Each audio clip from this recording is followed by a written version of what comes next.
With due respect, Your Honor, KD का ये court hearing miss करना साफ कहता है कि उसके पास अपनी क्लाइंट की बेगुनाही का कोई सबूत नहीं। प्रोसिक्यूशन की गुजारिश है कि आप इस केस का फैसला सुनाएं। ठीक है।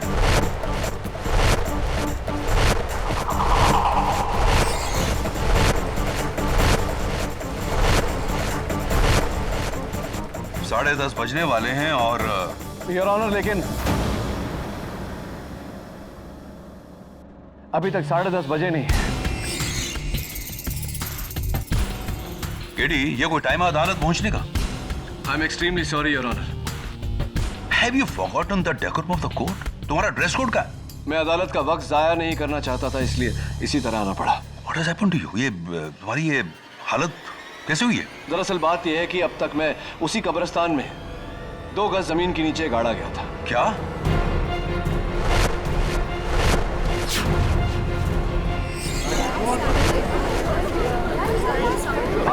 Court please. किसकी हरकत है ये? उसी की योर ऑनर, जो नहीं चाहता कि मैं मारियो के कातिल को ढूंढ निकालूं। तुमने उसका चेहरा देखा है? चेहरा तो नहीं देखा योर ऑनर, लेकिन उसकी आवाज सुनी है।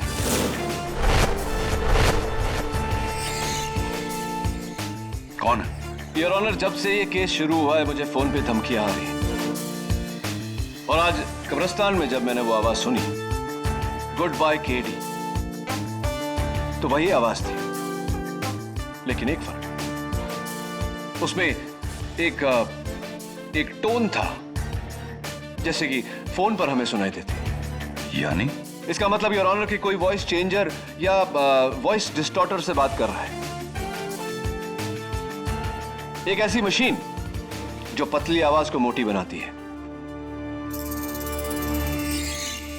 योर ऑनर, इस केस से जुड़े सभी लोगों में 2 ही लोग हैं जिनकी आवाज पतली है, एमिली और फ्लाविया।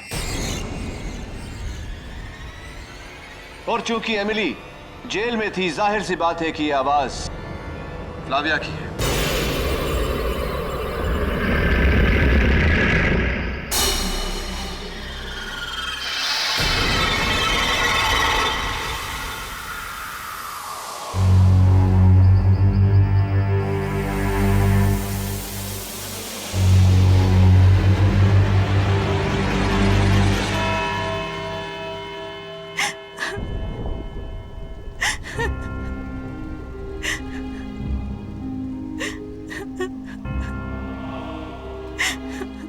बी काम my child.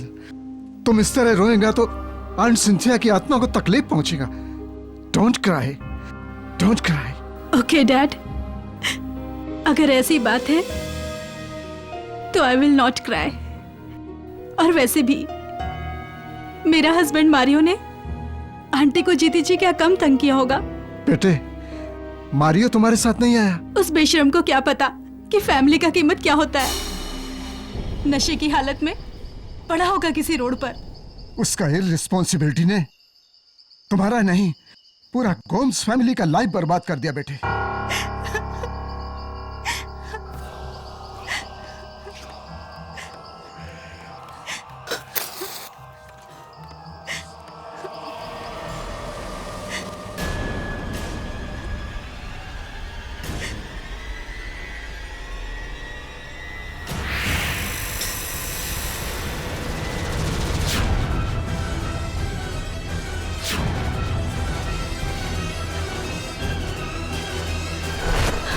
Dad, C aunty का फ्यूनरल तो 2 दिन पहले हुआ था ना। और ये टॉमस्टोन भी नया है। इस पे इतना बड़ा क्रैक, इस पे इतना बड़ा क्रैक कैसे आया?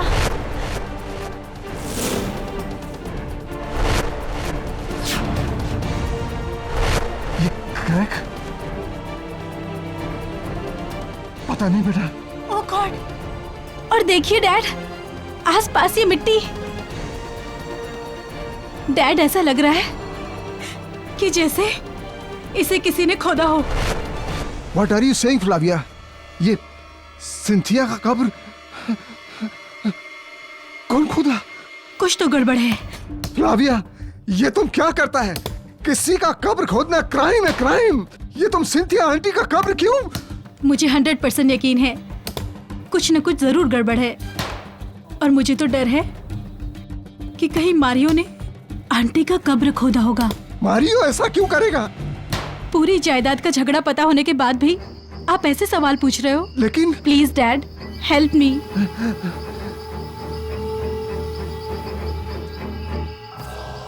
खोलिए उसे।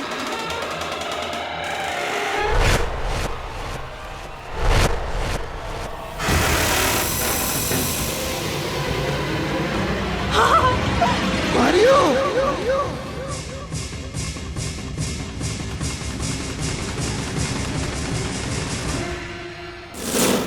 डियर आंट सिंथिया, आपको आपकी ये नीज एमिली बहुत मिस करेगी। काश आप भी हमारे साथ होती।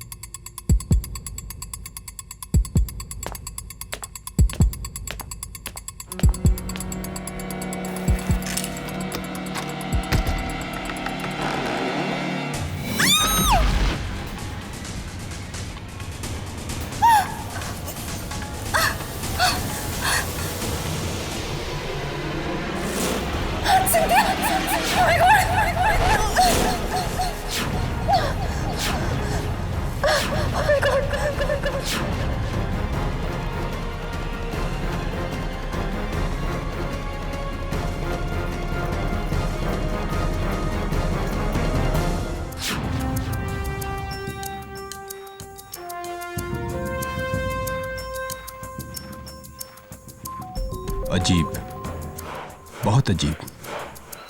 किसने मारा इसे इसका गला घोंटकर?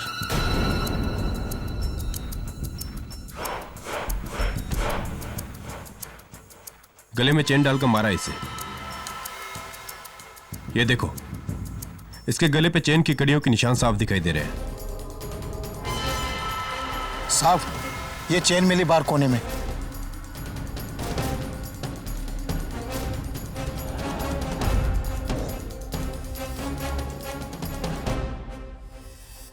हंड्रेड % इसी चेन से गला घोटा गया इसका।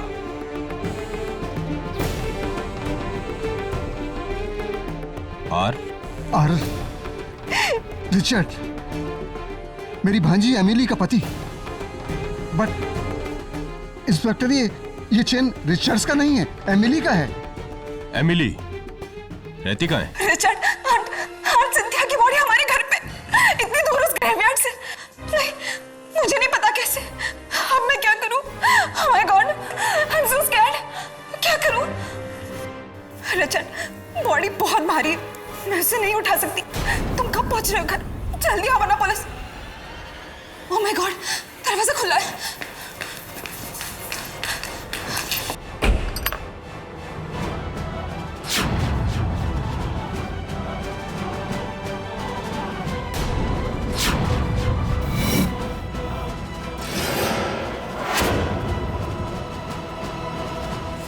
ओह माय गॉड, सिंथिया का बॉडी यहाँ।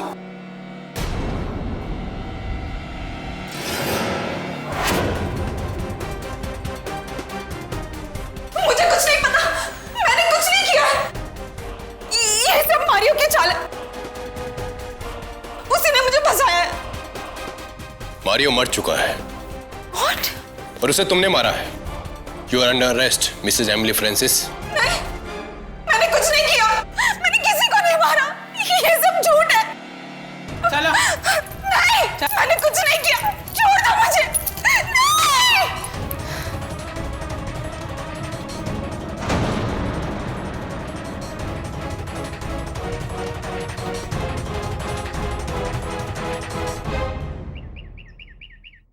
मिसेस बिलमोरिया, क्या आप लोग जानते हैं कि कब्रिस्तान के चारों ओर जो दीवारें होती हैं वो इतनी ऊंची क्यों होती?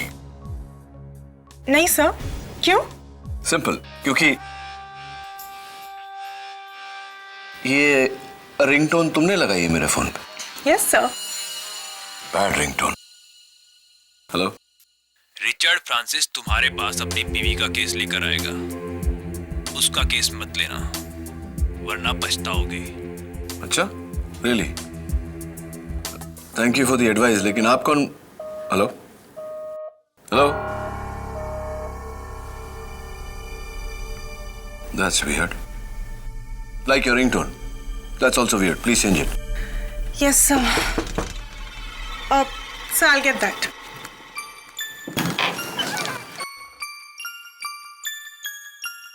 एडवोकेट केडी पाठक, रिचर्ड फ्रांसिस. आपको कैसे पता? मेरे जासूस चारों ओर फैले हुए हैं. Just joking. बताइए मिस्टर फ्रांसिस, आपका कौन सा केस है जो मुझे नहीं लेना चाहिए? रिचर्ड, मुझे बहुत डर लग रहा है. मुझे इस लॉकअप में अकेले मत छोड़ो. यहाँ आसपास सारे खूनी हैं, लेकिन मैंने किसी को नहीं मारा. किसी को नहीं मारा मैंने. किसी का खून नहीं किया. किसी को नहीं मारा मैंने.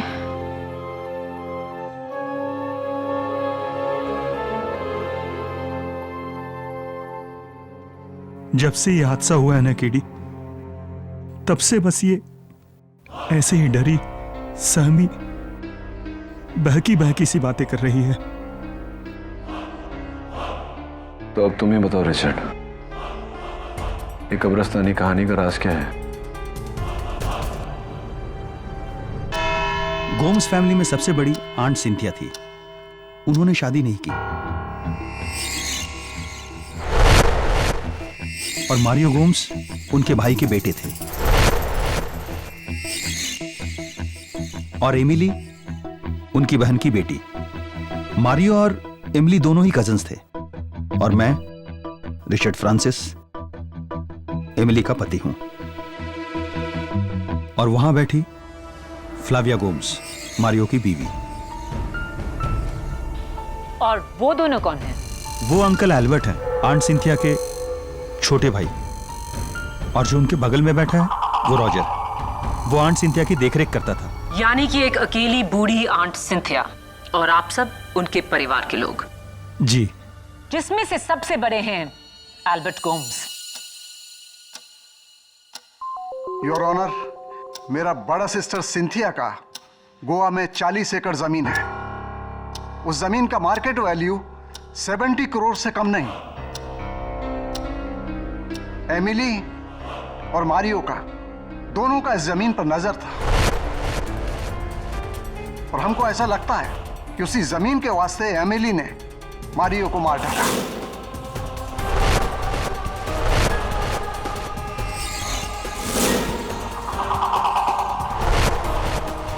मेरा भी यही शक है योर ऑनर. 8 मार्च को सेंट मार्क्स कब्रिस्तान से जब पुलिस को सिंथिया गोम्स की कब्र से उनके भतीजे मारियो गोम्स की लाश मिली, तो उसके साथ एमिली की ये चेन भी मिली, जिससे मारियो गोम्स का गला घोटा गया था.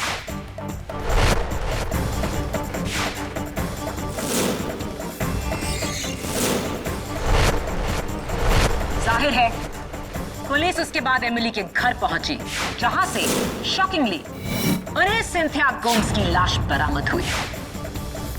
शॉक तो मैं आपकी बातों से हूं प्रोसिक्यूटर साहिबा. अगर मैं अपना ये पेंसिल आपकी मेज पर छोड़ दूं तो क्या इससे यह साबित होता है कि आपने मेरा ये पेंसिल चुराया है? Definitely not. Your honour, Cynthia Gomes की लाश को कोई एमिली के दरवाजे पर छोड़ गया था. इसका क्या सबूत है? किसी ने उस लाश को वहां लाते हुए देखा? इसका कोई सबूत नहीं, लेकिन एमिली को किसी ने लाश ले जाते हुए भी नहीं देखा. लेकिन छुपाते हुए देखा inspector Dave, mister Albert Gomes और फ्लाविया गोम्स ने. और सिर्फ जुर्म को छुपाया जाता है. ये जुर्म एमिली ने किया क्योंकि उसके जूतों के निशान कब्रिस्तान में मिले. योर ऑनर, उस कब्र के पास गड़े फुटप्रिंट्स की फोटोग्राफ्स जो एमिली के सैंडल्स की हैं, ये सैंडल्स जो इंस्पेक्टर दवे को उस दिन एमिली के घर से मिले.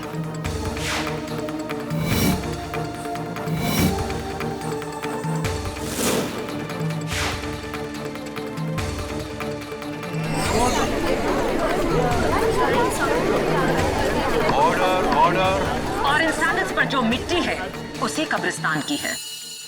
ये तो क्लियर सबूत है कि एमिली वहां गई थी।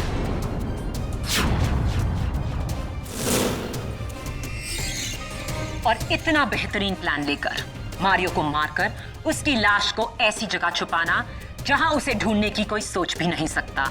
एक कब्रिस्तान की 6 फुट नीचे कब्र में, कब्र भी किसी और के नाम की, आंटी सिंथिया, जिसे 2 दिन पहले ही 100 लोगों ने दफन होते हुए देखा।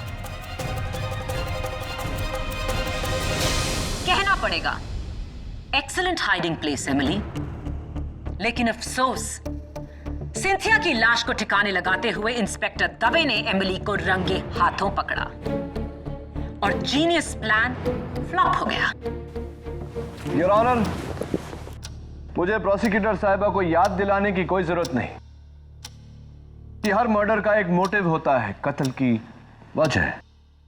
और एमिली के पास कत्ल की कोई वजह नहीं थी, क्योंकि आंटी सिंथिया ने खुद अपनी जायदाद इसी वसीयत में एमिली के नाम लिख दी थी। अजीब बात है मिस्टर डिफेंस काउंसिल। बिल्कुल एक ऐसी वसीयत मेरे पास भी है जिसमें जायदाद का वारिस एमिली नहीं, मारियो गोम्स है।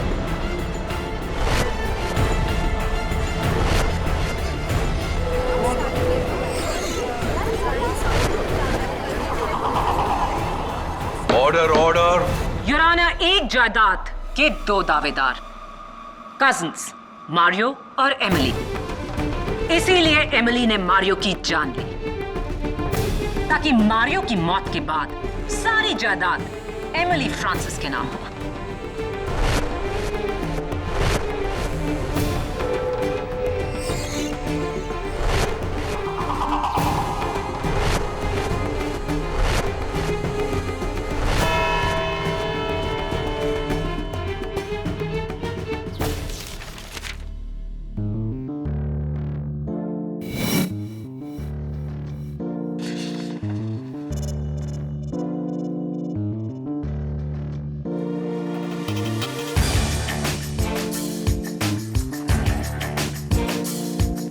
एक ही इंसान 2 अलग अलग वसीयत क्यों बनाएगा? मैटर वही, डेट भी सेम, सिर्फ नाम अलग। निधि, आंटी सिंथिया कहां तक पढ़ी थी? सर, रिपोर्ट के मुताबिक वो एक एमकॉम ऑनर्स थी। एमकॉम? फिर सिग्नेचर की जगह अंगूठा क्यों लगाया? Strange. May be not. Nidhi, Parkinson's disease था उन्हें। वो क्या है?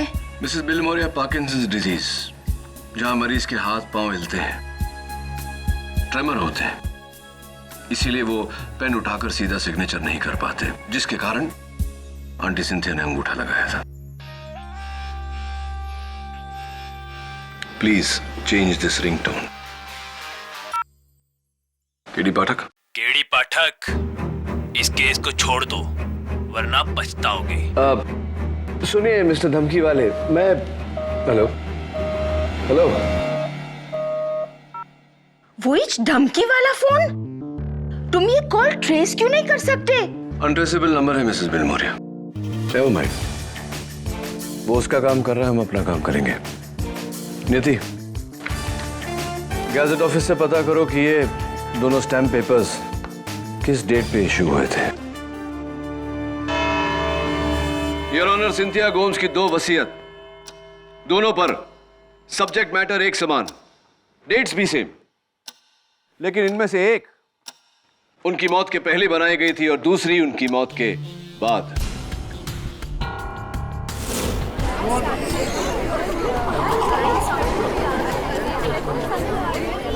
Order order. केडी, ये तुम कैसे कह सकते हो? योर ऑनर, गवर्नमेंट रेगुलेशंस के मुताबिक जब भी कोई स्टैम्प पेपर इशू किया जाता है तो रजिस्टर में उसका डेट ऑफ इशू दर्ज किया जाता है। एमिली गोम्स के नाम जो वसीयत है उसका स्टैम्प पेपर 9 महीने पहले इशू किया गया था, लेकिन मारियो गोम्स के नाम जो वसीयत है उसका स्टैम्प पेपर सिंथिया गोम्स के मौत के 2 दिन बाद इशू किया गया है।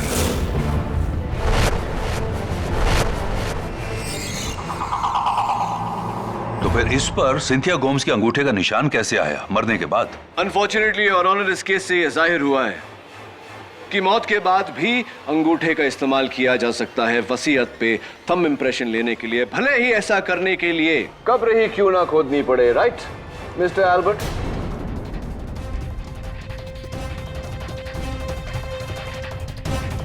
मिस्टर एल्बर्ट, ये कब्र खोदने का शवल आपका ही है या नहीं? इज इट योर्स और नॉट? जी जी, ये शवल मेरा ही है, लेकिन 2 महीने पहले रॉजर ने मुझसे बोरो किया था। योर ऑनर, मैं रॉजर को कटघरे में बुलाने की इजाजत चाहता हूं। इजाजत है। मिस्टर रॉजर परेरा, ये आपके हाथ को क्या हुआ? वो पिछले संडे मैं मोटरसाइकिल से गिर गया था तो फ्रैक्चर हो गया। फ्रैक्चर हो गया है? How painful, how sad. Anyway Roger, 10 साल तुमने आंटी सिंथिया की सेवा की। बड़े दुख की बात है कि उसके बावजूद उनकी जायदाद में से तुम्हारे नाम कुछ भी नहीं। वांदा नहीं साहब, मैडम सिंथिया ने मुझे बेटे की तरह रखा था। उन्होंने कभी मुझे नौकर समझा ही नहीं, और यही मेरे लिए काफी है। मुझे पैसे में कोई इंटरेस्ट नहीं है साहब। वाह क्या बात है, व्हाट अ नोबल थॉट। अगर दुनिया में हर इंसान तुम्हारी तरह होता तो दुनिया कितनी सुंदर होती, सोचो। वैसे पता नहीं कि तुम्हें पता है या नहीं, लेकिन एमिली के बाद 70 करोड़ की जायदाद के मालिक तुम।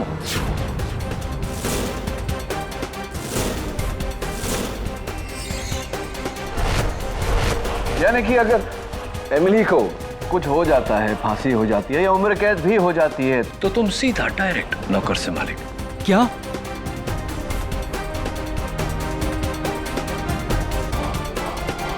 सिलेविया मैडम ने तो मुझसे झूठ बोला। उसने कहा कि मेरा नाम जायदाद में कहीं है ही नहीं। रियली?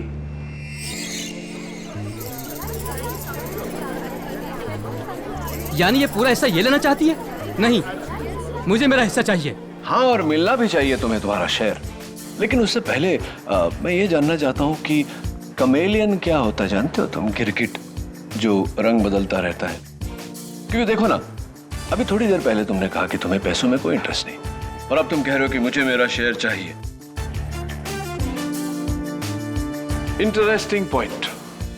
लेकिन उससे भी ज्यादा इंटरेस्टिंग पॉइंट ये है कि मैडम फ्लाविया ने आपको झूठ क्यों बोला? योर ऑनर, मैं फ्लाविया को कटघरे में बुलाने की इजाजत चाहता हूं। इजाजत है। मारियो की वजह से सर। मारियो नहीं चाहता था कि रॉजर को इस बात के बारे में कभी भी पता चले कि उसका नाम भी वसीयत में है।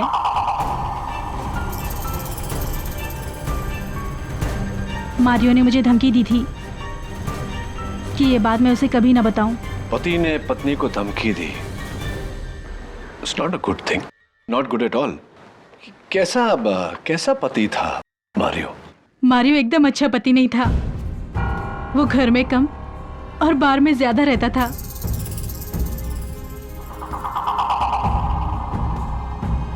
उसकी शराब पीने की गंदी आदत और उस पर सी अय्याशियां। मेरा लाइफ तो उसने एकदम जहन्नुम बना दिया था सर। शायद इसीलिए तुमने सोचा कि उसे जहन्नुम पहुंचा दो, है ना? Objection your honour. Sustained. Sorry your honour. Sorry Flavia, तुम्हारा दिल दुखाने का मतलब नहीं था मेरा। एनीवे, अगला सवाल।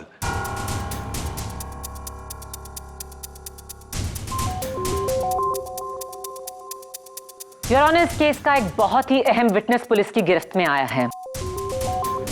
उस कब्रिस्तान का पहरेदार पीटर डिसूजा। मेरी आपसे दरख्वास्त है कि मैं उसे अदालत में पेश कर सकूं। Your honour, this is incorrect procedure. इस विटनेस के बारे में डिफेंस को बताया ही नहीं गया। पीटर की गिरफ्तारी 1 घंटे पहले हुई, मुझे भी अभी पता चला है your honour. KD, murder case में ऐसी अहम गवाही को रोका नहीं जा सकता। पीटर डसूजा को पेश किया जाए।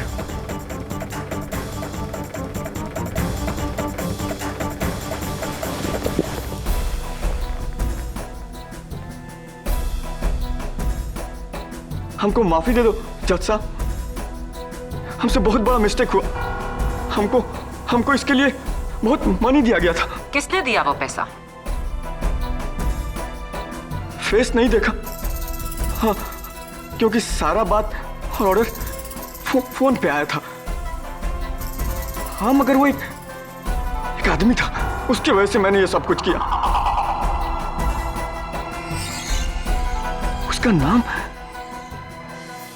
उसका नाम रिचर्ड था साहब। नहीं, मैंने किसी को फोन नहीं किया।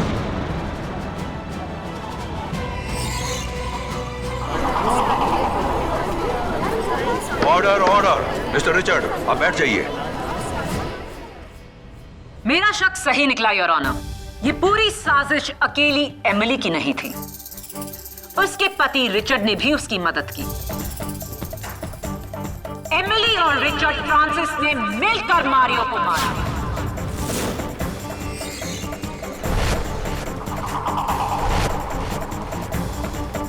Your honour, may I approach the bench? You may.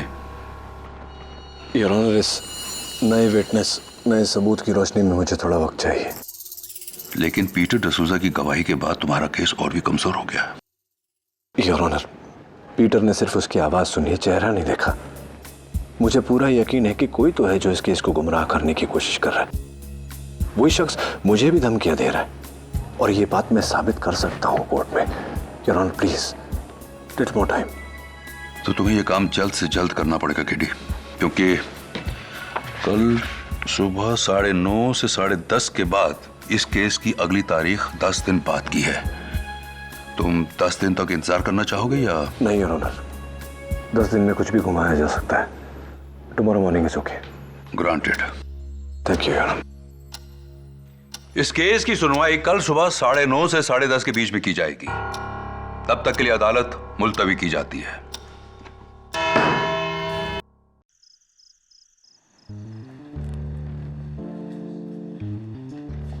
Albert, Roger, Flavia, Richard,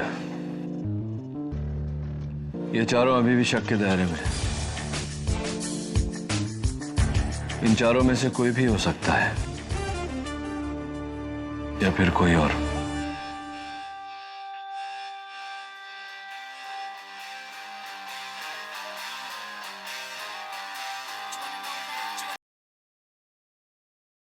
बोलिए मिस्टर धमकी सिंह। कल सुबह अदालत मत आना, वरना मारियो के साथ जो हुआ तेरे साथ भी होगा केडी। Bloody idiot। किसी का खून नहीं किया, किसी को नहीं मारा मैंने। जी ये शवल मेरा ही है, लेकिन 2 महीने पहले रॉजर ने मुझसे बोरो किया था। नहीं, मुझे मेरा हिस्सा चाहिए। मारियो एकदम अच्छा पति नहीं था। उसका नाम रिचर्ड था साहब। नहीं, मैंने किसी को फोन नहीं किया। मेरा शक सही निकला योर ऑनर। एमिली और रिचर्ड फ्रांसिस ने मिलकर मारियो को मारा।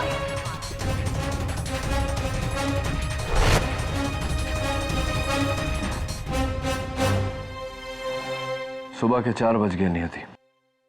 चलो तुम्हें घर छोड़ देता हूँ। सर लेकिन आप? मुझे जाना है अभी Saint Mark's graveyard.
Good bye KD.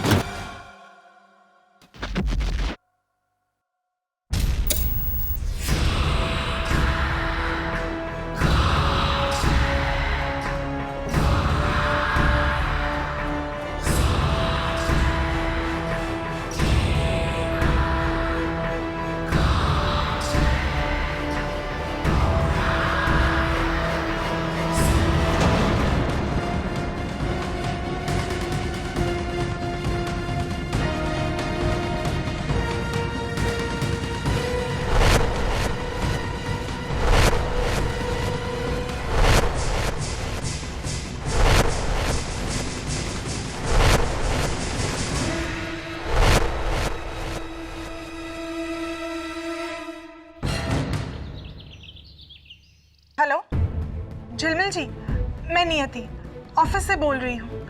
KD sir अब तक ऑफिस ही नहीं आए और 9:30 बजे हमें कोर्ट पे पहुँचना है। जी मैंने उनका फ़ोन ट्राई किया और बिल्कुल आउट ऑफ रीच है। हाँ, सुबह के 4:30 बजे वो कब्रिस्तान गए थे। I mean I hope he is okay, I am worried.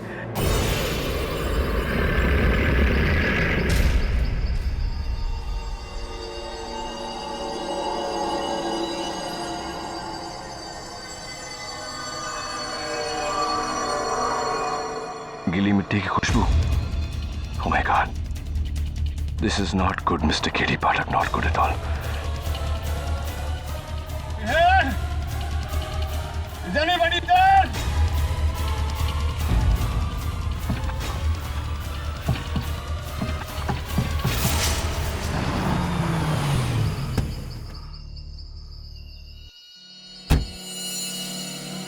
KD sir की गाड़ी।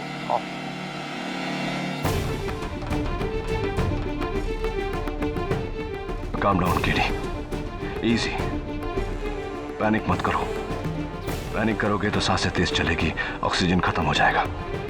Easy. You can do it. Okay. Let's think about this.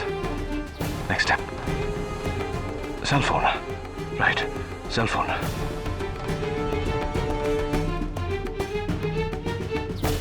जरूर सर अंदर हो गए। केडे, केडे, केडे। झिलमिल जी, यहाँ नहीं, कब्रिस्तान के अंदर। अरे नियति, एक जिंदा आदमी कब्रिस्तान में क्या करेगा? कहीं बाहर होगा। केडे। ठीक है, मैं अंदर जा रही हूँ। नियति, मेरी लड़की मरवाएगी क्या? KD sir, sir, sir. Damn. No signal. Oh, come on. I can't die in a coffin. Alive. That's very silly.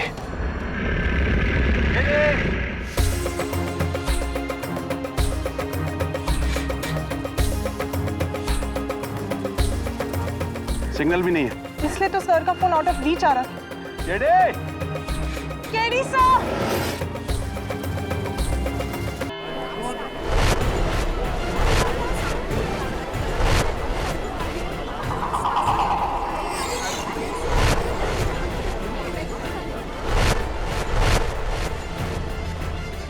KD कहाँ रह गया? अजीब बात है, इतने सालों में कभी किसी केस में वो लेट नहीं आया। अभी आज क्या हो गया? ओह गॉड, अब तो केस का वक्त हो गया है, हमें कोर्ट चलना होगा। क्या करें? तो मैं तब से यही तो कह रहा हूँ ना नियति, चलो। नियति का टेक्नो रिंग ट्यून बजाता हूँ, शायद कोई सुन ले।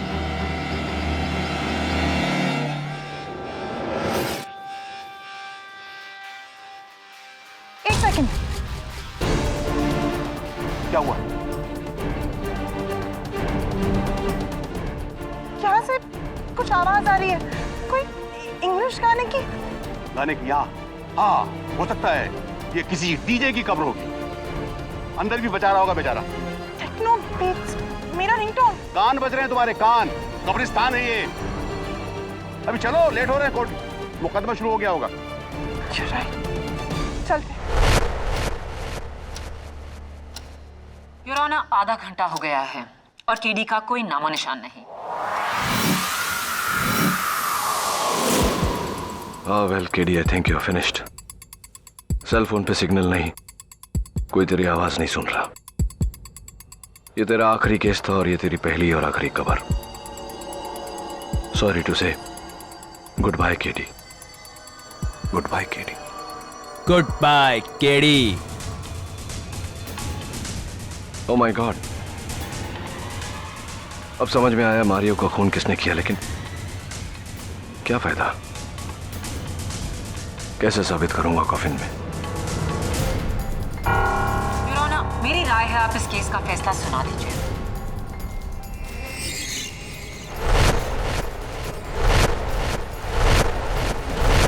नहीं माया, मैंने केडी को 1 घंटे की मोहलत दी थी। अभी भी आधा घंटा बाकी है। Let us wait. KD, you can't die so easily. इतनी आसानी से नहीं मर सकते तुम। सोचो सोचो कैसे बाहर निकलोगे। कार कीज, गाड़ी की चाबी, गाड़ी का सिक्योरिटी लॉक, शायद कोई देख ले। रेडियो सेंसर्स दीवारों से पास होते हैं।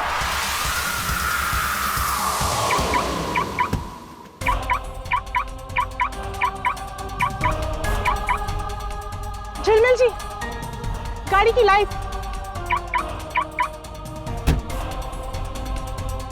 हाँ, मुझे लगा था कि केडी अंदर ही होगा और सो रहा होगा। KD, KD sir, KD, KD, KD sir, KD.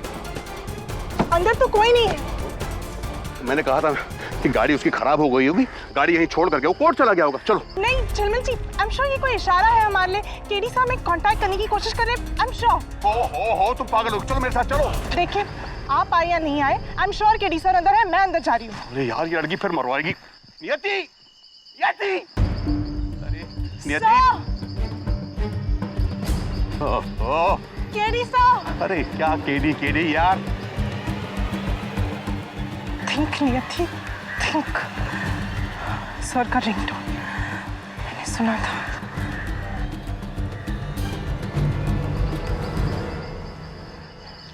इस कबर में।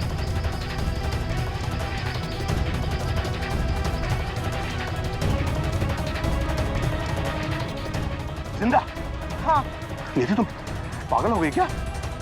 इस कबर के अंदर केडी जिंदा? ऐसा कभी नहीं हो सकता।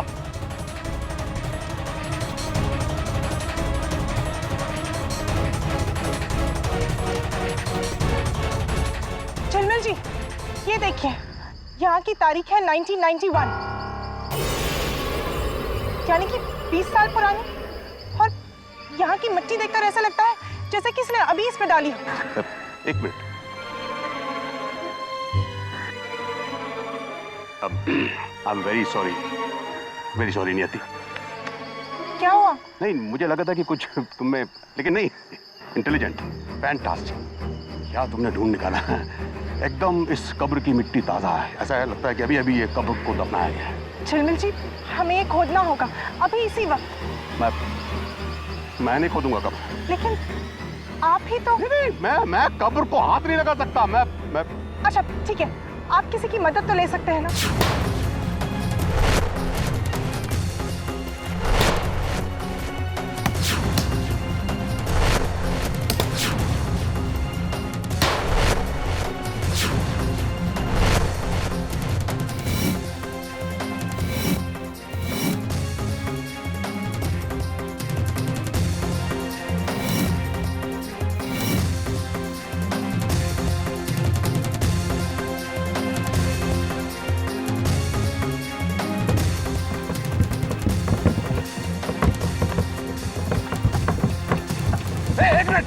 एक मिनट, कोई अंदर से ठोक रहा है। हाँ, जरा जल्दी खोलो। KD sir, KD, KD sir, भाई उठो। केडी हो कैसे? Are you okay? तू 4 घंटे लेट के देख अंदर। क्यों? फिर पूछ ओके? नहीं, एक दिन तो लेट नहीं है। चलो जल्दी, अदालत अदालत। With due respect, Your Honor, KD का ये कोर्ट हियरिंग मिस करना साफ कहता है कि उसके पास अपनी क्लाइंट की बेगुनाही का कोई सबूत नहीं। प्रोसिक्यूशन की गुजारिश है कि आप इस केस का फैसला सुनाएं। ठीक है।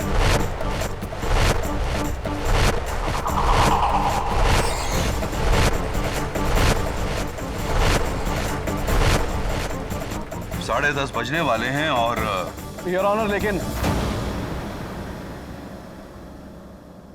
अभी तक 10:30 बजे नहीं। केडी, ये कोई टाइम है अदालत पहुंचने का? I am extremely sorry your honour. Have you forgotten the decorum of the court? तुम्हारा ड्रेस कोड का है? मैं अदालत का वक्त जाया नहीं करना चाहता था, इसलिए इसी तरह आना पड़ा। What has happened to you? ये तुम्हारी ये हालत कैसे हुई है? दरअसल बात यह है कि अब तक मैं उसी कब्रिस्तान में 2 गज जमीन के नीचे गाड़ा गया था। क्या?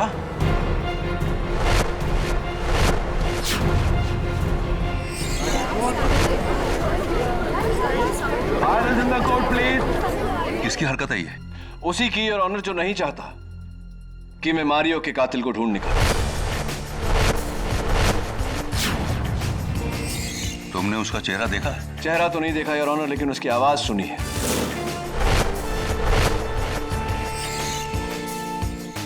कौन है? योर ऑनर, जब से ये केस शुरू हुआ है मुझे फोन पे धमकियां आ रही हैं।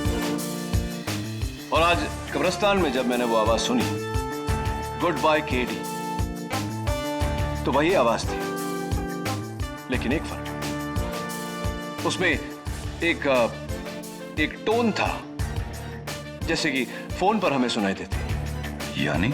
इसका मतलब योर ऑनर कि कोई वॉइस चेंजर या वॉइस डिस्टॉर्टर से बात कर रहा है। एक ऐसी मशीन जो पतली आवाज को मोटी बनाती है। योर ऑनर, इस केस से जुड़े सभी लोगों में 2 ही लोग हैं जिनकी आवाज पतली है, एमिली और फ्लाविया।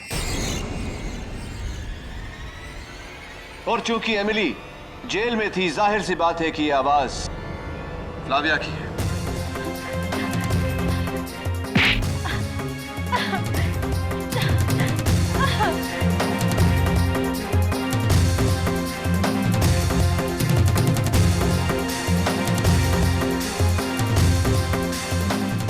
मेरा हस्बैंड मारियो और मेरे डैड एल्बर्ट दोनों ने मिलकर एक झूठी वसीयत तैयार की और उसके ऊपर सिंथिया आंटी के लाश के अंगूठे का निशान लगाया।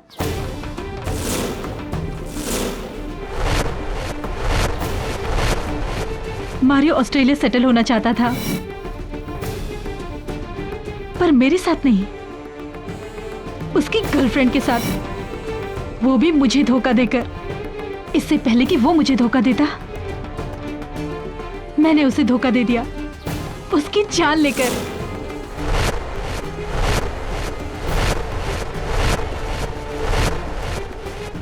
उस दिन मैं एमिली के घर गई।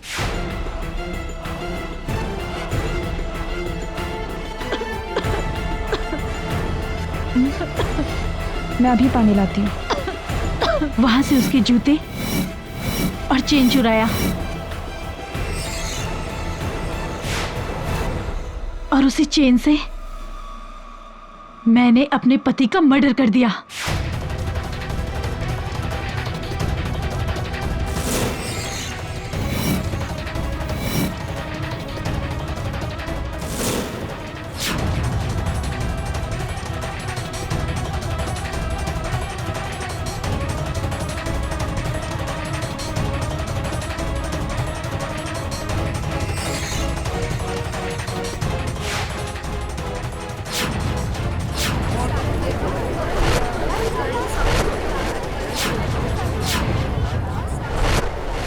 राइट।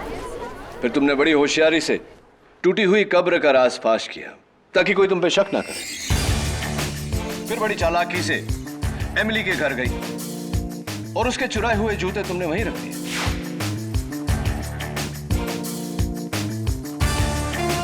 ताकि दवे को इन्वेस्टिगेशन के दौरान वो वहां से बरामद हो।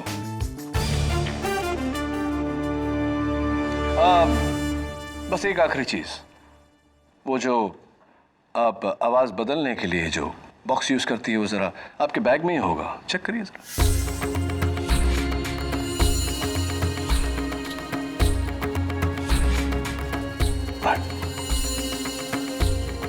इस वॉइस चेंजर के जरिए मैंने कब्रिस्तान के कब्र खोदने वालों को रिश्वत दी और उन्होंने मेरे ही कहने पर मारियो की लाश वहीं पर दफन कर दी और आंटी सिंथिया की लाश एमिली के घर छोड़ दी।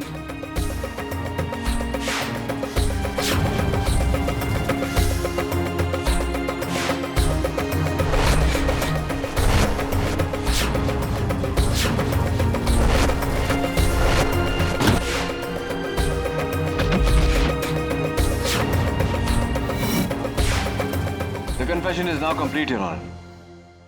फ्लावियो गोम्स के इकबाल जुर्म के बाद अदालत उन्हें फौरन हिरासत में लेने का हुक्म देती है। नहीं, नहीं, मैंने कुछ गलत नहीं किया है। मैंने कुछ गलत नहीं किया है। छोड़ो मुझे। और इस केस से जुड़े एल्बर्ट गोम्स पर अदालत अलग से मुकदमा चलाने का हुक्म देती है। और एमिली फ्रांसिस, इन्हें अदालत मारियो गोम्स के कत्ल के इल्जाम से बाइज्जत बरी करती है।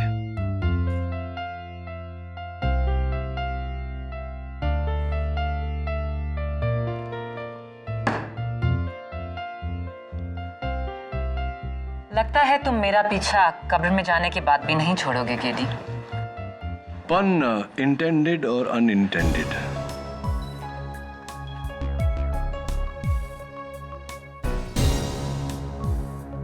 Congratulations. सॉरी, हाथ नहीं मिला सकता, हाथ जरा काले हो गए, लेकिन अच्छा है, मुंह काला होते होते बच गया। Thank you so much. All the best to both of you. Well done sir. Graveyard mystery solved. अब उस ग्रेवयार्ड रिडल का भी जवाब दे दीजिए ना प्लीज। नियति, पहले मुझे बहुत फनी लगता था, लेकिन खुद कब्र में जाने के बाद I don't find it funny anymore. अब सर प्लीज, मुझे जानना है। I am very curious. जानना? सर नहीं, प्लीज बताइए ना, क्यों कब्रिस्तान के चारों ओर ऐसी ऊंची ऊंची दीवारें होती हैं? Why? Okay, if you insist. कब्रिस्तान के चारों ओर ऊंची दीवारें होती है क्योंकि लोग अंदर घुसने को मरते हैं। See, I told you it's not funny anymore. Am I right or am I right?